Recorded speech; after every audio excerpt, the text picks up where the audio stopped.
Pour la réalisation du site web, nous avons utilisé ASP.NET et une base de données sous SQL Server. On retrouve sur la page d'accueil les informations relatives aux stations de parc à vélo, comme son nom, son adresse, son affluence, sa fréquentation moyenne à l'heure d'actualisation de l'API, ainsi que le nombre de vélos disponibles et le nombre de places restantes. En haut de la page, nous pouvons voir une barre de recherche qui nous permet de rechercher une station en fonction de son nom, son adresse, sa ville. À côté de ça, nous avons un menu déroulant filtre qui nous permet de filtrer par rapport à la ville.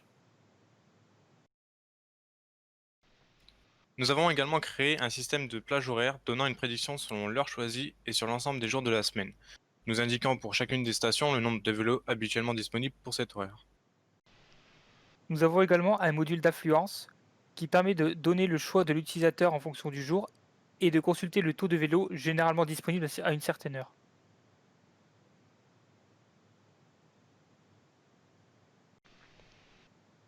De ce fait, nous avons également un module de géolocalisation qui permet de demander à l'utilisateur de partager ses données de localisation et calcule la distance entre la position récupérée et celle des stations.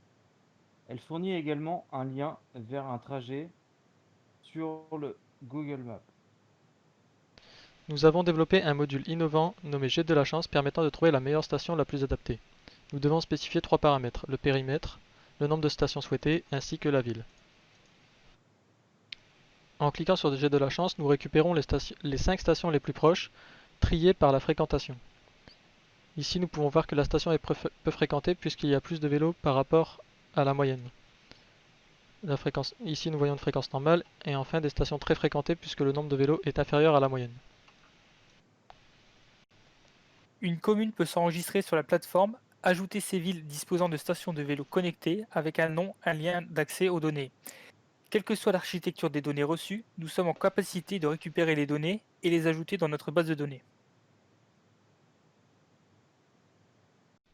Une fois que les communes ont enregistré leur API dans le système, les administrateurs peuvent valider ou refuser les ajouts des API. Une fois l'implémentation de l'architecture du web service effectuée dans notre système, les ajouts sont en attente par défaut pour éviter les appels non fonctionnels.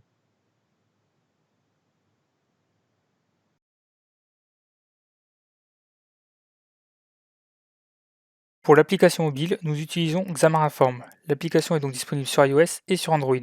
Pour ces démonstrations, j'utilise un simulateur iOS. La page d'accueil présente la liste des stations de parc à vélo avec leurs informations correspondantes, le nom, l'adresse, la fréquentation, ainsi que le nombre de vélos et de places disponibles actuellement.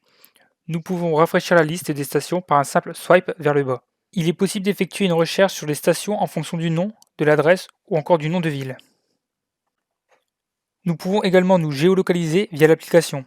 Cette fonctionnalité permet de déterminer la distance qui nous sépare de toutes les stations, mais aussi de nous fournir un itinéraire vers une station via Apple Plan dans mon cas, ou Google Maps sur Android.